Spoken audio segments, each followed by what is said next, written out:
नमस्कार. जय महाराष्ट्र.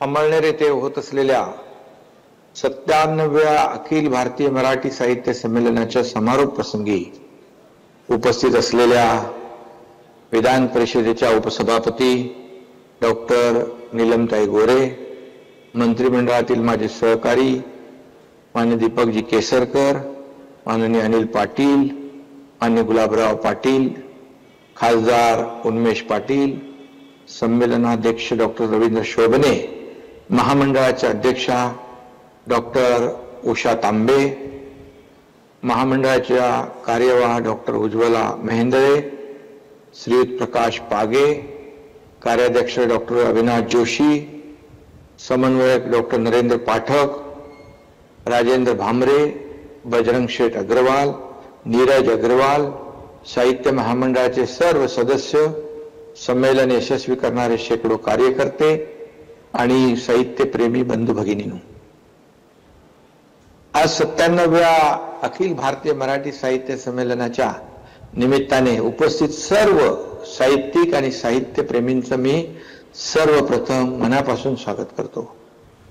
कानदेश अर्थात खानदेशाच्या अमळनेर या सखाराम महाराज यांच्या नगरीत आणि खरा तो एकच धर्म जगाला प्रेम अर्पावे असा प्रेमाचा संदेश देणारे पूज्य साने गुरुजी यांच्या कर्मभूमीत हा साहित्याचा सोहळा साजरा होतोय. या ठिकाणी येण्याची मनापासून इच्छा होती, परंतु महाराष्ट्राच्या विकासावर बारीक लक्ष ठेवता ठेवता डोळ्यावर थोडा ताण पडल्याने डोळ्यांची दुरुस्ती करून घेतली. त्यामुळे इच्छा असून देखील प्रत्यक्षात या ठिकाणी येता आलं नाही. याबद्दल आपल्या सगळ्यांची दिलगिरी व्यक्त करतो. खरे तर सारस्वतांच्या मेळ्याला मुख्यमंत्र्यांनी भेट देण्याची प्रथा, परंपरा आणि संस्कृती आहे याची जाणीव मला आहे, परंतु यावेळी नाईलाज झाला. परमपूजनीय संत सखाराम महाराजांच्या पवित्र भूमीत आणि बलसागर भारत हो, विश्वात शोभुनी राहो असं स्वप्न पाहणाऱ्या पूज्य साने गुरुजींच्या कर्मभूमीत होत असलेल्या 97व्या अखिल भारतीय मराठी साहित्य संमेलनात आपल्याशी संवाद साधताना मला आनंद होतोय. खानदेशाला साहित्याचा मोठा वारसा आहे. संत साहित्यात योगदान देणाऱ्या संत मुक्ताबाई, कवयित्री बहिणाबाई, बालकवीसारखे अभिजात कवी या भूमीने दिले आहेत. साने गुरुजी, केशवसूत, भासी मर्डेकर, माधव जुलियन अशा महान साहित्यिकांची साहित्य साधना याच खानदेशाच्या मातीत फुलली. रानकवी नादो महानोर, ज्येष्ठ साहित्यिक भालचंद्र नेमाडे अशा अनेकांनी खानदेशातील साहित्याची परंपरा जगभर नेली आहे. अशा या पुण्यभूमीत मराठी भाषेच्या साहित्याचा कुंभमेळा होतोय.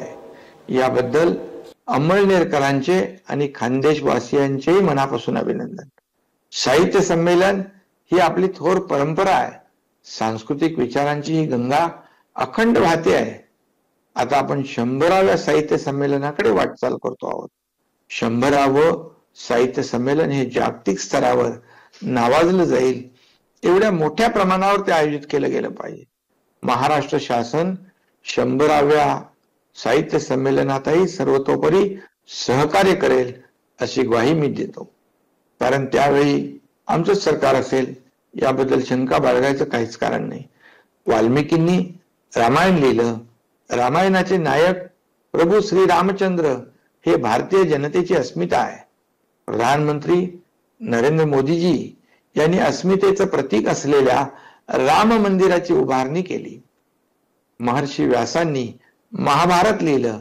महाभारतातील भगवान श्रीकृष्ण आज तमाम भारतीयांच्या हृदयात आहेत. या महापुरुषांचं चरित्र लिहिणारे हे लेखकच होते. आज त्या लेखकांना आपण परमेश्वरा इतकंच पूजतो. म्हणूनच आपल्या समाजात साहित्यिकांचं स्थान हे कायम आदराचं व पूजनीय राहिलेलं आहे. विशेष म्हणजे वाल्मिकी आणि महर्षी व्यास या दोघांची मंदिरं जळगाव जिल्ह्यात आहेत. हाही एक योगायोग आहे.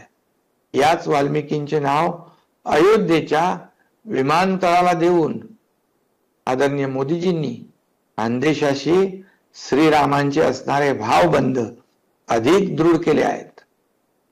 चक्रधर स्वामी, संत ज्ञानेश्वर, संत निवृत्तीनाथ, सोपानदेव, जगातील पहिली कवयित्री मुक्ताबाई, संत नामदेव, संत तुकाराम, संत चोखोबा, संत जनाबाई, संत रोहिदास, संत सावतामाळी, समर्थ रामदास स्वामी आणि संत एकनाथ महाराज अशा कितीतरी थोर संतांची परंपरा आपल्या महाराष्ट्राला आणि मराठी साहित्याला लाभली आहे. हे सगळे देखील साहित्यिकच. महाराष्ट्रातील जनतेवर साहित्याचे, संत काव्याचे मोठे गारुड आहे. यामुळे सारं जग मराठी साहित्याकडे कुतूहलाने पाहतं. समाजमन घडवण्याची मराठी साहित्याची थोर परंपरा पुढे अनेक साहित्यिकांनी समर्थपणे चालवली. वि. स. खांडेकर, वि. वा. शिरवाडकर, विंदा करंदीकर, भालचंद्र नेमाडे या ज्ञानपीठकारांनी देशभरात मराठी साहित्याचे दमदारपणे नेतृत्व केले. आचार्य अत्रे, पु. ल. देशपांडे, जी. ए. कुलकर्णी, शांता शेळके, विजया राजाध्यक्ष, नारायण सुर्वे, नामदेव ढसाळ, बाबूराव बागुल, शंकर पाटील, द. मा. मिरासदार, सुरेश भट, वामनदादा कर्डक, अरुण कोलटकर, दिलीप पुरुषोत्तम चित्रे, रंगनाथ पठारे, वसंत आबाजी डहाके अशी किती नावं घ्यावीत. तरुण पिढीतही आता दमदार लिहिणारे लेखक तयार होत आहेत. साहित्य हा महाराष्ट्राचा वैचारिक प्रवाह आहे. केवळ तलवारी घेऊन लढाया करण्यापुरती आपली ओळख मर्यादित नाही, तर लेखणी घेऊन वैचारिकतेचं अधिष्ठान कागदावर मांडणारी अशी ओळख आहे. मराठी भाषेचं महात्म्य, तिची थोरवी गात असताना आपल्या साहित्यिकांनी करमणुकीपुरतं लेखन मर्यादित ठेवलं नाही. त्या पलीकडे जाऊन आपल्या मराठी साहित्याने समाजाला वेळोवेळी दिशा दाखवली, समाजाचं प्रबोधन केलं. अमळनेरला साहित्य संमेलन होतंय, या भूमीला पूज्य साने गुरुजींसारख्या महान विचारवंत आणि साहित्यिकाचा परिस्पर्श लाभलाय. साने गुरुजी हे साहित्याच्या माध्यमातून सामाजिक संस्काराचा पाया रचणारे महान साहित्यिक होते. याच भूमीला लागून असणाऱ्या भगूरच्या मातीमधून आधुनिक मराठी भाषेच्या जडणघडणीमध्ये स्वातंत्र्यवीर सावरकर यांनी दिलेल्या योगदानाचा विसर पडता कामा नये. मराठी साहित्याची चळवळ ही समाज मन जाग करणारी आहे, समाजाला नैतिक मूल्यांचं भान देणारी आहे. छत्रपती शिवाजी महाराज, छत्रपती संभाजी महाराज, छत्रपती शाहू महाराज यांचं चरित्र वाचताना कळत नकळत आपल्यावर त्यातील शब्दांचा परिणाम होतो, संस्कार होतात. साहित्य हे देखील एक चळवळच आहे आणि अनेक चळवळींचा पाया रचण्यात सुद्धा मराठी साहित्याचा मोठा वाटा आहे. म्हणूनच जेव्हा साने गुरुजी म्हणतात, जगी जे हीन अतिपतित, जगी जे दीन पददलित, तया जाऊन उठवावे जगाला प्रेम अर्पावे, तेव्हा ही भावना आपल्या प्रत्येकाच्या मनात रुजत जाते आणि गरजू वंचितांच्या मदतीसाठी आपले हात आपसुकच पुढे येतात. आम्हालाही काम करताना असे शब्दरूपी संस्कार प्रेरणा देतात. यामुळेच कुठलाही निर्णय घेताना व्यापक जनकल्याण हाच विचार आम्ही करत असतो. बहिणाबाई म्हणतात, बिना कपाशी न उले त्याले बोंड म्हणू नये, हरिनामा ना बोले त्याले तोंड म्हणू नये. म्हणजे प्रत्येकाला दिलेलं कार्य आहे, त्याने ते पार पाडणं आवश्यक आहे.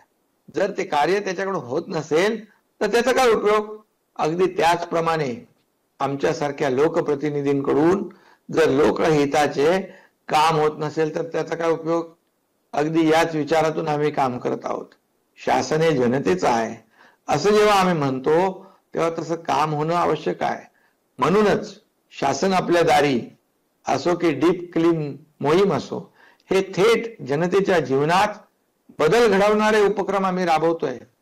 खानदेशात हा साहित्य सोहळा साजरा होत असताना मराठी भाषेविषयी बोलताना आपण केवळ प्रमाण भाषेचा विचार करून चालणार नाही.